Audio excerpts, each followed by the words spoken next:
¿Fuimos como Argentina un país pobre? ¿Siempre? ¿Fuimos alguna vez un país rico? Y entonces las respuestas son las siguientes.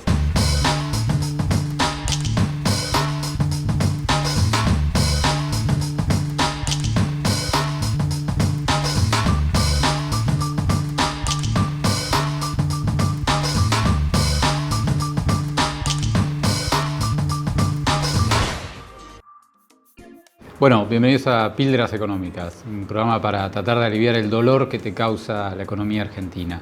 Y hoy vamos a hablar sobre la pobreza. ¿La asistencia social realmente reduce la pobreza? La pobreza es algo horrible, eso está más que claro, ¿no? Hace 200 años casi el 95% de la sociedad en todo el mundo vivía en situación de pobreza. Y hoy menos del 10% de la población de todo el mundo vive en una situación de extrema pobreza. Con lo cual, las sociedades modernas tuvieron la capacidad de revertir una situación que parecía totalmente irreversible, pero no en todos los casos. Nuestro país es un claro ejemplo de que este flagelo, que es la pobreza, no está resuelto en su totalidad. ¿Y cuáles son las recetas para resolver la pobreza? Estamos hoy enfrentando dos tipos de recetas en todo el mundo para asistir a este problema. Y podríamos separarlas en dos. Una que es la asistencia social o programas sociales y otro que es la creación de riqueza y que sea la creación de riqueza la que resuelva el problema de la pobreza per se. Vamos por la primera de las partes. En la asistencia social lo que hay es un esfuerzo por parte del Estado de otorgar diferentes herramientas que reduzcan aquellas necesidades que las personas no pueden resolver por sí mismas. Definamos qué es la pobreza. La pobreza es una incapacidad de resolver las propias necesidades porque no se disponen los medios para poder hacerlo. Entonces, encontramos una solución que es la del Estado, dando diferentes tipos de herramientas como pueden ser planes de vivienda, planes de ahorros o asignaciones universales, planes para reemplazar la ausencia de trabajo. Y todos estos tipos de políticas en diferentes países del mundo, en nuestro país en particular, lo que buscan es mitigar esa incapacidad de poder tener los medios necesarios para resolver las necesidades básicas de las personas. Lo que se suele llamar planes sociales, que es la persona que recibe la mitad del salario mínimo y debería contraprestar 4 horas en alguna actividad, son 550.000 personas, lo que la gente suele llamar planes sociales. Son personas que lo que cobran es la mitad del salario mínimo, que son 8.500 pesos ahora, y contraprestan 4 horas de trabajo. En algunos casos funciona mejor, en otros peor, o se capacitan. Si uno a eso le agrega la asignación universal por hijo, si le agrega las pensiones y otro tipo de programas, llegamos a 10 millones de personas. ¿Es esto sustentable? ¿Por qué? Porque si en definitiva cada vez que hay una situación de pobreza, el Estado socorre a estas personas, de algún lado está retirando los recursos.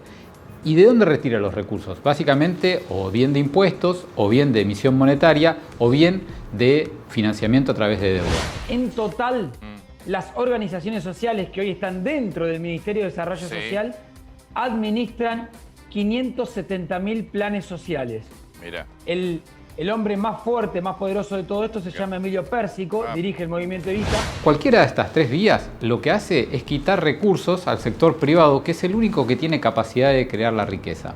Entonces, la asistencia social es un círculo vicioso donde generamos pobreza, generamos asistencia que es pagada por el sector productivo, a quien le quitamos incentivos para generar riqueza. 8.500 pesos cada plan. Si haces la cuenta muy simple, son 4.845 millones de pesos por mes que administran las organizaciones solo en concepto de sueldos. Ese desincentivo a la generación de riqueza produce más pobreza, que necesita más asistencialismo. Y este asistencialismo se paga nuevamente con impuestos, con inflación o con deuda, que quita incentivos al sector privado y genera más pobreza. Como ven, este círculo vicioso no es sustentable en el tiempo. ¿Y cómo termina siempre explotando? En una gran crisis social. Atención, hay mucha gente en la calle que está pidiendo planes sociales, trabajo. Lo que piden es trabajo. Por eso está ahí Mariana Segulín. Miren la imagen de lo que está pasando ahora. Esto empezó a la tarde, como decía Diego. Todo el día. Todo el día. El camino contrario es la solución definitiva, que es la que adoptan la mayoría de los países y la que el mundo globalmente resolvió, que es liberar al mercado a que sea el que va a resolver esta situación. ¿Y cómo la resuelve? Básicamente a través de la creación de riqueza. La creación de riqueza es la única solución sustentable para poder erradicar la pobreza. Vamos a ver el círculo virtuoso. Nosotros tenemos una situación de pobres, ¿sí? Y hay una red, obviamente, de contención social mínima para poder mitigar esa deficiencia estructural que es la pobreza. Esa asistencia mínima quita la menor cantidad de recursos al sector productivo, que es el que tiene que generar riqueza.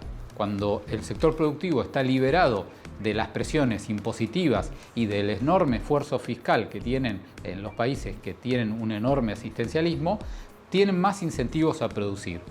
En la medida que el sector productivo empieza a producir, ¿qué genera básicamente? Básicamente genera nuevos empleos, genera nuevos servicios, genera nueva riqueza. Este sector productivo, al generar empleos, riqueza y servicios, saca a pobres del sector de pobreza, porque les produce la posibilidad de trabajar, les provee servicios que son más eficientes y productos que son más baratos. Con lo cual hay menos pobres. Al haber menos pobres, el Estado requiere de menos recursos. Al requerir de menos recursos, permite tener mayores incentivos al sector productivo, que es el que produce y que genera riqueza.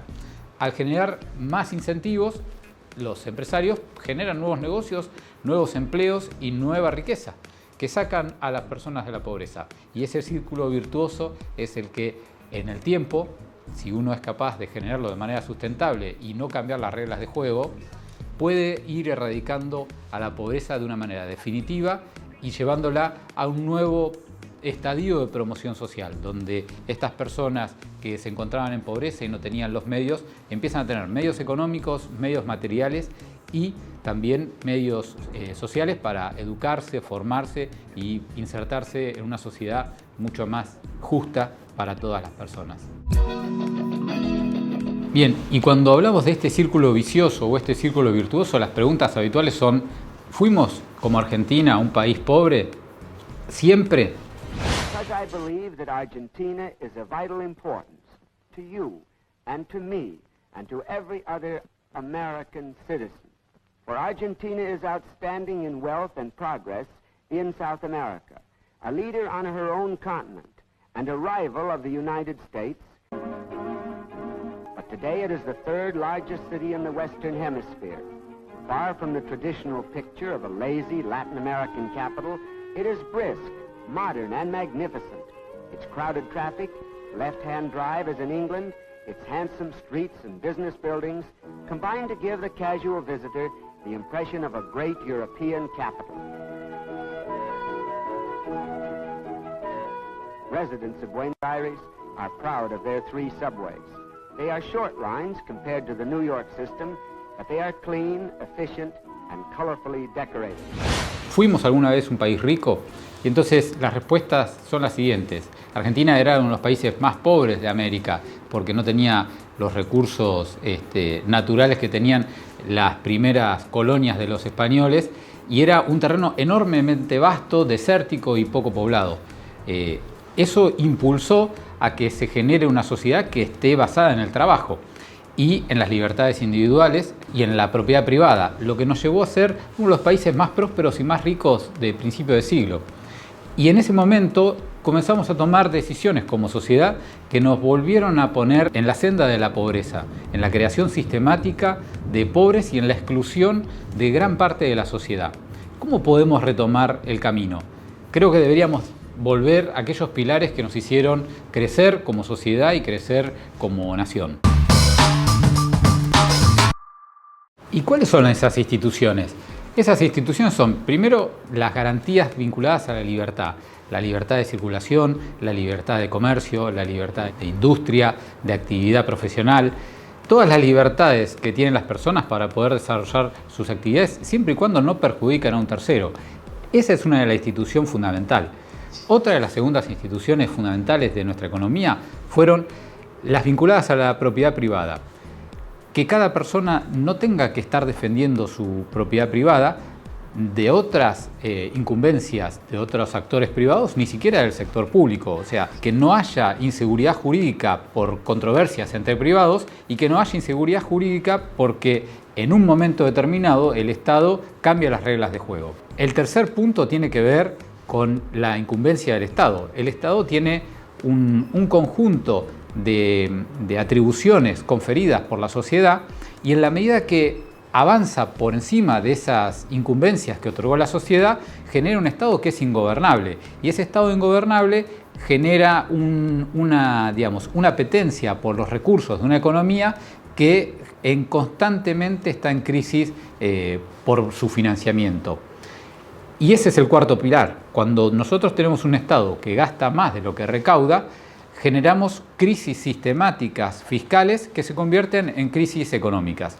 En nuestro país tuvimos durante los últimos 90 años mayoritariamente crisis fiscales endógenas, provocadas por nuestra propia economía, no provenientes de cracks externos. Podríamos citar dos, la del 2008 y la del 1929. El resto son todas crisis generadas internamente. Si podemos retomar esos cuatro pilares, la sociedad y la economía seguramente se pondrán en la senda virtuosa y podremos sacar a las personas que están en la pobreza como lo hace todos los países del mundo. ¿Y cuál sería el primer camino para torcer esta situación actual? Siempre se habla de la solidaridad entre privados. Hay que dejar recursos por parte de un sector privado y que sea solidario con otro. Creo que en este momento lo que hace falta en nuestro país es una solidaridad del sector público, ¿no? Que sea el sector público el que empiece a ser solidario con la sociedad y que deje de avanzar sobre las diferentes iniciativas privadas para poder hacer más liviana la situación de toda la economía, de todo el sector privado y así poder retomar la senda del crecimiento. Para finalizar, me gustaría que puedas comentar debajo del video cuál es tu opinión respecto a esta situación. ¿Crees que podemos volver a ser un país rico? ¿Crees que podemos sacar al 50% de la gente que vive en nuestro país de la pobreza? ¿Crees que el camino es un camino de corto plazo mediante asistencialismo? ¿O realmente considerás que la creación de riqueza es lo único que puede sacar a la población de la pobreza? Coméntamelo y sacamos conclusiones entre todos.